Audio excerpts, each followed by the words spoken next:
स्वागत है आप सबका फिर से अपने YouTube चैनल सीवी क्लासेस में।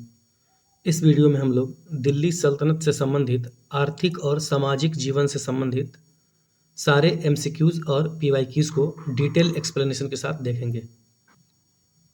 इससे पहले वाले वीडियो में हम लोगों ने दिल्ली सल्तनत के आर्थिक और सामाजिक जीवन से संबंधित थ्योरी बेस्ड और कॉन्सेप्ट बेस्ड क्लास की है। अगर आप लोगों ने अभी तक उस वीडियो को नहीं देखा है तो जाके प्लेलिस्ट चेक करें। तो चलिए बिना किसी देरी के स्टार्ट करते हैं। हमारा पहला प्रश्न है, सल्तनत काल में फवाजील का क्या अर्थ था? ऑप्शंस है अभिजात वर्ग को दिया जाने वाला अतिरिक्त भुगतान, दूसरा है वेतन के बदले में निर्धारित मालगुजारी, तीसरा है इक्तदारों द्वारा सरकारी खजाने में जमा की जाने वाली अतिरिक्त राशि, या फिर चौथा है कृषकों से की जाने वाली गैर कानूनी जबरी वसूली। अगर बात करें फवाजील की तो सल्तनत काल में फवाजील अतिरिक्त कोष को कहते थे। कहने का मतलब इक्तेदारी व्यवस्था के अंतर्गत इक्तेदार अपना और अपने सैनिकों का खर्च रखने के बाद जो अतिरिक्त राशि बचती थी उसको दिल्ली सल्तनत के राजस्व विभाग में वो जमा कर देते थे और उसी अतिरिक्त जमा राशि को हम फवाजील कहते थे। तो हमारा आंसर क्या होगा? आंसर सी, इक्तेदारों द्वारा सरकारी खजाने में जमा की जाने वाली अतिरिक्त राशि को ही हम फवाजील कहते थे। इसके साथ साथ आप लोग दो और आर्थिक शब्दावलियों को ध्यान रखेंगे, जिसमें से पहला था खिदमती। खिदमती ऐसा राजस्व था जो कि युद्ध में हारे गए राजाओं से लिया जाता था, उसको हम खिदमती कहते थे। जैसे खिदमत से ही समझ में आ रहा है कि आपकी खिदमत में ये पेश है, तो इससे भी रिलेट करके आप इसे याद कर सकते हैं। एक और आर्थिक शब्द उस समय था जिसको कि तरकात कहते थे। तरकात क्या था? तो जब बलबन सुल्तान बना तो उसने इक्तेदारों से अतिरिक्त भूमि को जब्त कर लिया और उस अतिरिक्त भूमि को क्या कहते थे? तरकात कहते थे। तो ये सारे पॉइंट्स ध्यान रखेंगे। बढ़ते हैं आगे। हमारा दूसरा प्रश्न है, किसके सिक्कों पर बगदाद के अंतिम खलीफा का सर्वप्रथम अंकन मिलता है? तो वीडियो लेक्चर के दौरान हमने पढ़ा था कि गुलाम वंश के शासक अलाउद्दीन मसूद शाह के सिक्कों पर सबसे पहले बगदाद के अंतिम खलीफा का नाम अंकित मिला था। तो हमारा आंसर क्या होगा? अलाउद्दीन मसूद शाह। यह किस वंश से संबंधित था? यह गुलाम वंश से संबंधित शासक था। अगर इल्तुतमिश की बात की जाए तो इल्तुतमिश के सिक्कों पर खलीफा अल मुस्तसिम का नाम मिलता है। तो ये बात भी ध्यान रखेंगे। इसके साथ कुतुबुद्दीन ऐबक की बात की जाए तो दिल्ली सल्तनत की स्थापना का श्रेय कुतुबुद्दीन ऐबक को जाता है। इसने अपनी राजधानी लाहौर को बनाया था तथा इसकी मृत्यु चौगान नामक खेल खेलने के दौरान घोड़े से गिर जाने के कारण हुई। चौगान एक प्रकार का पोलो के समान खेल था जिसको कि घोड़े पे बैठ के खेला जाता था। अगर दिल्ली सल्तनत के वास्तविक संस्थापक की बात की जाए तो वह इल्तुतमिश को कहा जाता है। अगर अलाउद्दीन खिलजी की बात की जाए तो इसने सबसे पहले सैनिकों को नगद वेतन देना, साथ ही साथ घोड़ों को दागना और सैनिकों की हुलिया रखने का प्रचलन भी करवाया। इसके साथ साथ इसने बाजार नियंत्रण प्रणाली तथा राशनिंग प्रणाली भी चलाई। तो ये सारे पॉइंट्स आप लोग ध्यान रखेंगे। बढ़ते हैं आगे। हमारा अगला प्रश्न है, ससगनी चांदी का एक छोटा सा सिक्का होता था जो बराबर होता था। अगर ससगनी की बात की जाए तो ससगनी सिक्का को फिरोज शाह तुगलक ने जारी किया था। ससगनी चांदी का सिक्का होता था। इसके साथ साथ फिरोज शाह तुगलक की बात करें तो फिरोज शाह तुगलक ने अन्य दो सिक्के भी जारी किए थे जिनके नाम अद्धा और बिक थे। इसको भी ध्यान रखेंगे। तो पूछा गया है, ससगनी चांदी का एक छोटा सिक्का होता था जो किसके बराबर था? तो जो ससगनी सिक्का होता था एक ससगनी 6 जीतल के सिक्के के बराबर होता था। तो इसको भी ध्यान रखेंगे और इसको नोट डाउन भी कर लेंगे। अगर सिक्कों की बात करें तो मोहम्मद गोरी ने देहलीवाल सिक्के जारी किए, इल्तुतमिश ने टंका और चांदी सिक्के जारी किए थे, जिसमें कि टंका चांदी का होता था और जीतल जो है तांबे का होता था। और इल्तुतमिश वह पहला शासक हुआ जिसने शुद्ध अरबी में सिक्के जारी किए थे और उसके द्वारा जारी किए गए सिक्कों का नाम था चांदी का टंका और तांबे का जीतल। साथ ही साथ मोहम्मद बिन तुगलक ने सांकेतिक मुद्रों का प्रचलन भी कराया था। तो ये सारे पॉइंट सिक्कों से संबंधित है जिनको आप ध्यान रखेंगे। हमारा चौथा प्रश्न है, सल्तनत काल में प्रौद्योगिकी के क्षेत्र में क्या विकास हुआ था? पहला, कृषि के क्षेत्र में रहट का प्रयोग, दूसरा चरखा एवं धुनिया का कमान का प्रयोग, तीसरा, जहाज़ों में चुंबकीय कुतुबनुमा का प्रयोग, उपरोक्त सभी। पिछले वीडियो लेक्चर में हम लोगों ने पढ़ा था कि तत्कालीन समय में कृषि में रहट यंत्रों का प्रयोग शुरू हो गया था, तो ऑप्शन ए सही होगा। दूसरा, हमने ये भी पढ़ा था कि चरखा का भी प्रयोग उस समय होने लगा था, जिससे कि कपड़ा निर्यात की वस्तु बना। साथ ही साथ उस समय एक और विकास हुआ था, जो था जहाज़ों में चुंबकीय कुतुबनुमा का विकास। एक प्रकार से इसकी तुलना कंपास से आप कर सकते हैं, तो उस समय इसका भी आविष्कार हो गया था। तो हमारा आंसर क्या होगा? डी, उपर्युक्त सभी। अब इसको देखिए, हम लोगों ने ये दो तो स्पष्टतया अपने वीडियो लेक्चर में पढ़ा है, तीसरा जो पॉइंट है हम लोगों ने उसको नहीं पढ़ा था, तो इसको भी आप लोग नोट डाउन कर लेंगे। साथ ही साथ इन दो के आधार पे भी हम आंसर कर सकते हैं, क्योंकि उपरोक्त सभी कहा है, दो आंसर हम लोगों ने पढ़ा ही है कि सही है, तीसरा भी सही होगा क्योंकि ऑप्शन में ऐसा कुछ है नहीं। तो ये सारी चीज़ें आप लोग नोट डाउन करते जाएंगे। आगे बढ़ते हैं। 5वां प्रश्न है, सल्तनत काल में कौन से मानक सिक्के प्रचलित थे? पहला है टंका, दूसरा है जीतल, तीसरा है दाम, या फिर ये सभी। अभी हम लोगों ने ऊपर पढ़ा कि टंका और जीतल का प्रचलन इल्तुतमिश ने कराया, और यह सिक्के शुद्ध अरबी में पहले सिक्के थे। साथ ही साथ दाम भी उस समय प्रचलित था, जो कि तांबे का सिक्का हुआ करता था। इस प्रकार से ये तीनों ऑप्शन सही है और हमारा आंसर होगा उपर्युक्त सभी। अगर सिक्कों की बात की जाए तो मोहम्मद बिन तुगलक ने सांकेतिक मुद्राओं का प्रचलन किया था। साथ ही साथ फिरोज शाह तुगलक ने अद्धा, विख और ससगनी नामक सिक्के का प्रचलन किया था, जिसमें एक ससगनी 6 जीतल के सिक्के के बराबर होता था। इसको भी ध्यान रखेंगे, पूछा जा सकता है। आगे बढ़ते हैं। 6वां प्रश्न है, निम्न में से कौन सही सुमेलित है? पहला ऑप्शन है मुबैयान गुप्तचर विभाग, मुशरिफ शाही कारखाना, बरीद अनाज बाजार का अधिकारी, या फिर सहना जासूस।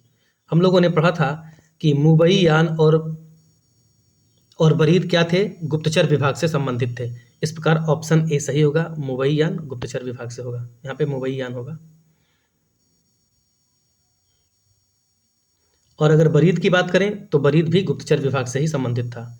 सहना की बात करें तो यह अलाउद्दीन खिलजी द्वारा प्रचलित बाजार नियंत्रण प्रणाली का एक अधिकारी होता था। तो ये सारे पॉइंट्स भी ध्यान रखेंगे। आगे बढ़ते हैं। हमारा 7वां प्रश्न है, निम्नलिखित में से कौन सा एक युग्म सही सुमेलित नहीं है?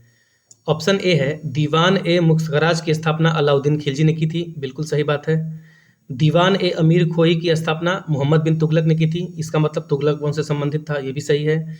दीवान ए खैरात की स्थापना फिरोज शाह तुगलक ने की थी, बिल्कुल सही है। फिरोज शाह तुगलक ने दीवान ए खैरात, दारुल सफ़ा, साथ ही साथ पेंशन विभाग और रोजगार दफ्तर की भी स्थापना की थी।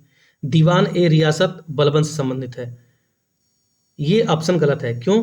क्योंकि दीवान ए रियासत की स्थापना अलाउद्दीन खिलजी ने की थी। अगर बलबन की बात करें तो बलबन ने दीवान ए आरिज नामक विभाग की स्थापना की थी। इस प्रकार कौन सा सुमेलित नहीं है? तो ऑप्शन डी सही होगा, डी सुमेलित नहीं है। ये सारे पॉइंट्स आप लोग ध्यान रखेंगे। अगर फिरोज शाह तुगलक की बात करें तो फिरोज शाह तुगलक दिल्ली सल्तनत का पहला शासक हुआ जिसने सबसे ज़्यादा नहरों का निर्माण कराया था। साथ ही साथ विजारतों का चरमोत्कर्ष का काल क्या था? तुगलक वंश था। ये सारे पॉइंट्स ध्यान रखेंगे। आगे बढ़ते हैं। हमारा 8वां प्रश्न है, निम्नलिखित में से कौन सा सही सुमेलित नहीं है?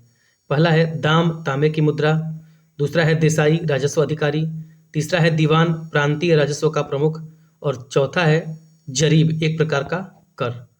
अगर दाम की बात करें तो दाम तांबे की मुद्रा थी, तो ये ऑप्शन सही है, ये सुमेलित है। अगर दूसरा बात करें देसाई, तो वह उस समय का राजस्व अधिकारी था, ये भी ऑप्शन सही है, इसको भी नोट डाउन करेंगे। देसाई उस समय के राजस्व अधिकारी को कहते थे। तीसरा था दीवान, जो कि प्रांतीय राजस्व का प्रमुख था, ये बात भी सही है कि दीवान उस समय प्रांतीय राजस्व का प्रमुख था, इसको भी नोट डाउन करेंगे। अगर जरीब की बात करें तो जरीब भूमि मापने का एक पैमाना था, तो ऑप्शन डी क्या होगा? गलत हो जाएगा। पूछा है सुमेलित नहीं है, तो डी ऑप्शन सुमेलित नहीं है। यह कर नहीं था, यह भूमि मापने का एक पैमाना था। तो इन सब चीज़ों को भी ध्यान रखेंगे। देसाई और दीवान को भी नोट डाउन कर लेंगे। आगे बढ़ते हैं। एक बात और ध्यान रखेंगे, हमारे MCQ सेशन लाने का ये भी एक उद्देश्य होता है कि जो कोई चीज़ कि अगर कोई चीज़ हमसे छूट भी गई है तो हम उसको यहाँ पे कवर करेंगे। तो नोट्स में जो भी नई चीज़ मिल रही है उसको आप लोग नोट डाउन करते जाएंगे। साथ ही साथ अगर आप लोगों को हमारा वीडियो लेक्चर सही में पसंद आ रहा है तो इस वीडियो को लाइक जरूर करें। साथ ही साथ अगर चैनल को अभी तक सब्सक्राइब नहीं किया है तो इसको सब्सक्राइब भी कर दें और जितना हो सके अपने दोस्तों के साथ शेयर करें। आगे बढ़ते हैं। हमारा 9वां प्रश्न है, निम्न को सही सुमेलित कीजिए।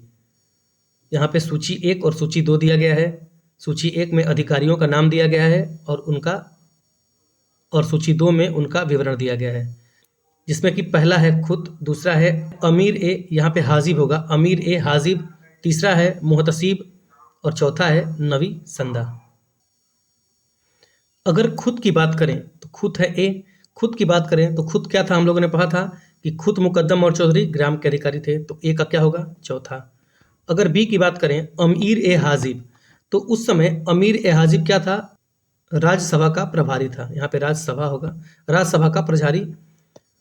तो राज्यसभा के प्रभारी को हम लोग क्या कहते थे, अमीर ए हाजिब। तो बी का हमारा क्या होगा, 1। सी की बात करें तो सी है मुहतसिब। तो तत्कालीन समय में मुहतसिब ऐसा अधिकारी था जो कि नगर पालिका के नियमों का व्यवस्था करता था। तो सी का क्या होगा, दूसरा नंबर। डी है नवीसंदा। उस समय के लिपिक या फिर क्लर्क को हम लोग नवीसंदा कहते थे। तो ये 2-3 पॉइंट्स जो इसमें नए हैं उसको भी आप लोग नोट डाउन करेंगे। तो ए का चौथा, बी का पहला, सी का दूसरा और डी का तीसरा आंसर सही होगा। आगे बढ़ते हैं। तो हमारा क्या था आंसर, ए का चौथा, बी का पहला, सी का दूसरा और डी का तीसरा। ऑप्शन नंबर ए सही होगा। जो भी चीज़ें नहीं मिल रही हैं मैं बार बार कह रहा हूं उसको आप लोग नोट डाउन करते चलेंगे। 10वां प्रश्न है, निम्नलिखित युग्मों में से कौन सा एक गलत है। तो पहला ऑप्शन है, दीवान ए रियासत की स्थापना अलाउद्दीन खिलजी ने की थी। ये बिल्कुल सही बात है, अभी हम लोगों ने ऊपर पढ़ा। दीवान ए बंदगान की स्थापना गयासुद्दीन तुगलक ने की थी। यही ऑप्शन गलत है क्योंकि दीवान ए बंदगान की स्थापना फिरोज शाह तुगलक ने की थी। तीसरा है दीवान ए सियासत। तो दीवान ए सियासत की स्थापना मोहम्मद बिन तुगलक ने की थी। साथ ही साथ इसने सती प्रथा पर रोक लगाने की भी कोशिश की थी। इसके साथ साथ इसने राजधानी परिवर्तन भी किया था, जो कि दिल्ली से देवगिरी लाया था, लेकिन पुनः उसने देवगिरी से दिल्ली को राजधानी स्थापित किया। इसके साथ साथ इसने टोकन करेंसी भी जारी की थी।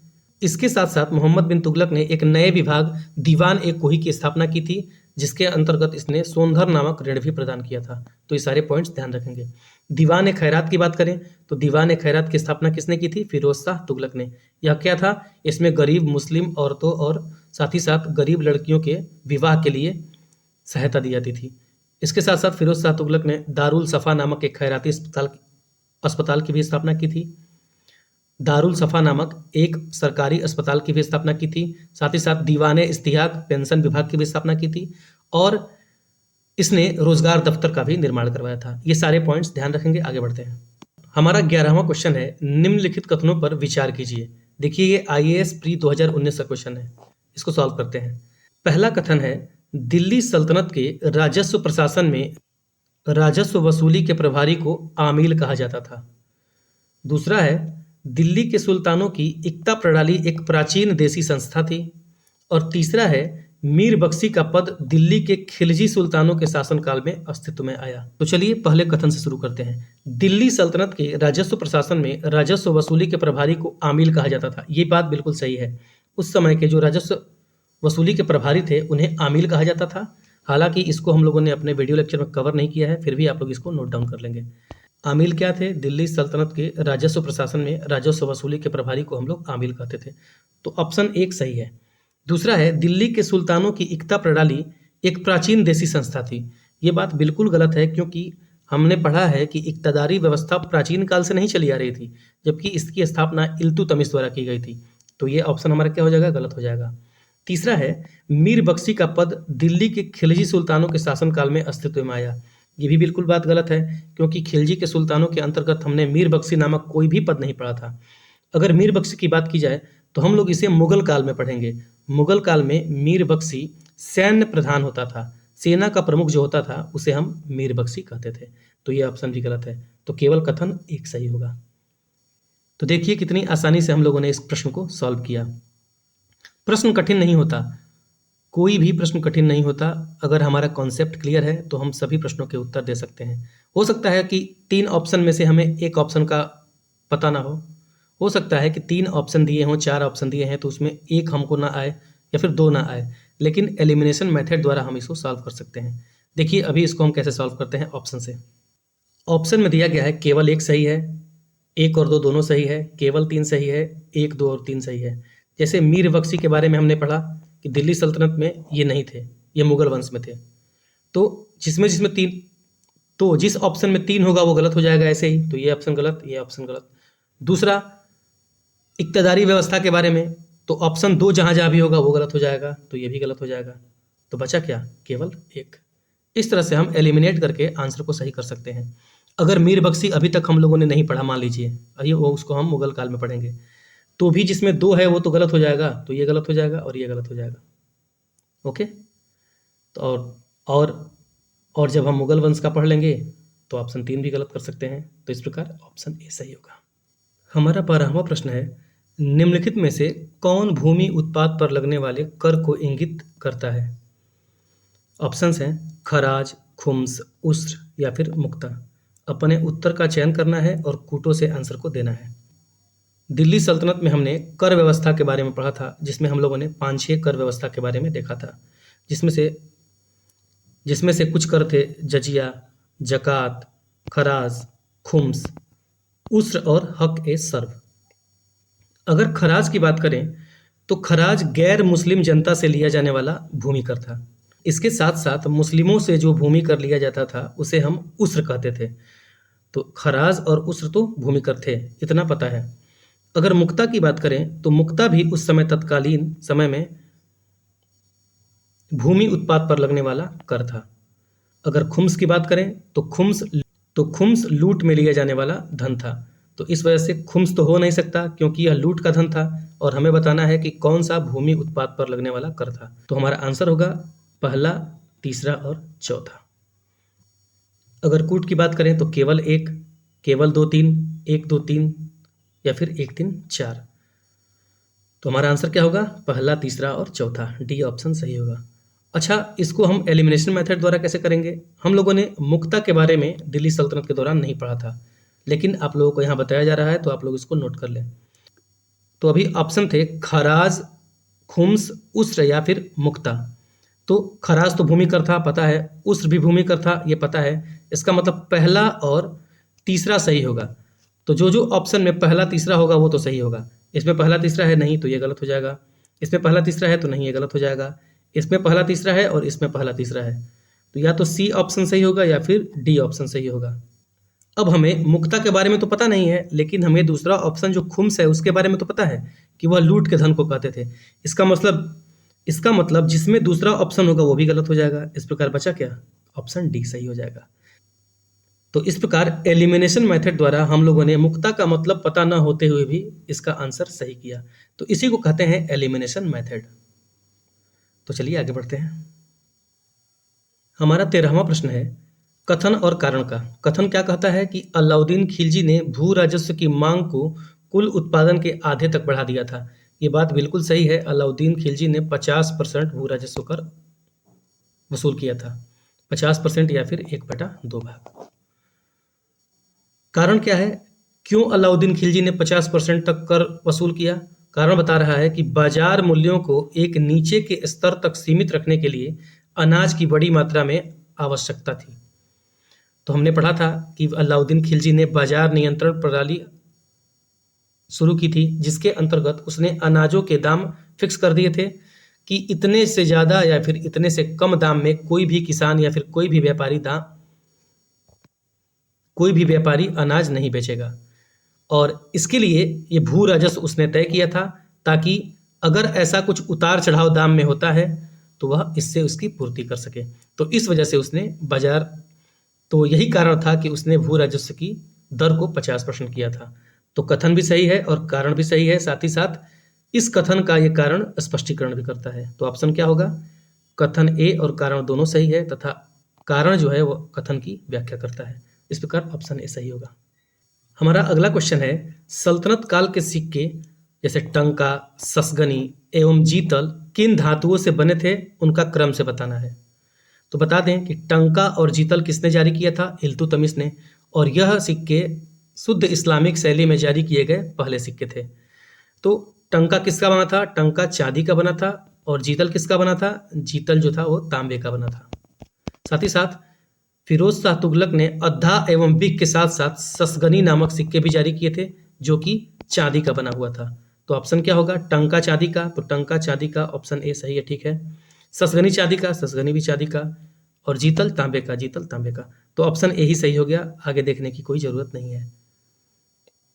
साथ ही साथ दिल्ली सल्तनत में दाम नामक सिक्के भी प्रचलित थे, जो कि तांबे के बने होते थे।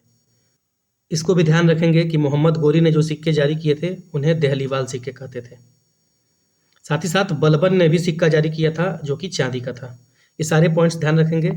आशा है कि आप लोगों को ये वीडियो लेक्चर बहुत पसंद आया होगा। साथ ही साथ आप लोगों के किसी भी एग्जाम के लिए यह उपयोगी सिद्ध होगा। तो अभी तक आप लोगों ने शेयर नहीं किया है तो दोस्तों के साथ शेयर कर दें और चैनल को सब्सक्राइब भी कर लें। मिलते हैं अपने अगले वीडियो लेक्चर में, जिसमें हम लोग दिल्ली सल्तनत के स्थापत्य और साहित्य के बारे में जानेंगे। धन्यवाद।